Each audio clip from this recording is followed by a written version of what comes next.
2025-এর JEE main এক্সামের admit card published হয়েছে। বিস্তারিত তোমরা দেখে নাও।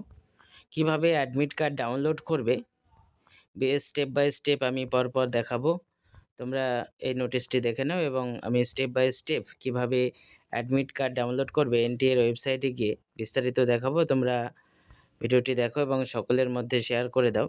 এখানে NTA যে ওয়েবসাইটটি দিয়েছে JEE main.nta.nic.in এই ওয়েবসাইটে গিয়ে তোমরা অ্যাডমিট কার্ড ডাউনলোড করতে পারবে। তোমরা স্টেপ বাই স্টেপ দেখে নাও কিভাবে তোমরা নিজেদের অ্যাডমিট কার্ড ডাউনলোড করবে।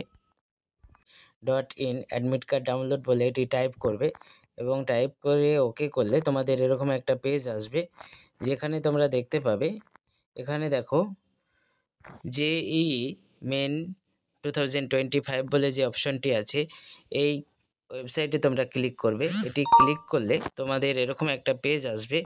এই পেজের তোমরা নিচের দিকে যদি যাও দেখতে পাবে ক্যান্ডিডেট অ্যাক্টিভিটি বলে। এই ক্যান্ডিডেট অ্যাক্টিভিটির প্রথমেই দেখো রয়েছে admit card for JEE main 2025। এখানে তোমরা ক্লিক করবে। এখানে ক্লিক করার পর তোমাদের এরকম একটা পেজ আসবে, যেখানে তোমাদের অ্যাপ্লিকেশন নাম্বার এবং পাসওয়ার্ড পুট করতে হবে। সাথে একটা ক্যাপচার কোড দেখো নিচেই আছে, ক্যাপচার কোড যেখানে লেখা আছে ওর নিচেই ক্যাপচার কোড থাকবে। সেটি ক্লিক দেওয়ার পর তোমরা সাবমিট যে অপশানটি আছে সেখানে ক্লিক করবে। সাবমিট অপশানে ক্লিক করলে তোমাদের অ্যাডমিট কার্ড কিন্তু ডাউনলোড হয়ে যাবে এবং সেখান থেকে তোমরা প্রিন্ট করে নিতে পারবে। ভিডিওটি দেখো এবং সকলের মধ্যে শেয়ার করে দাও।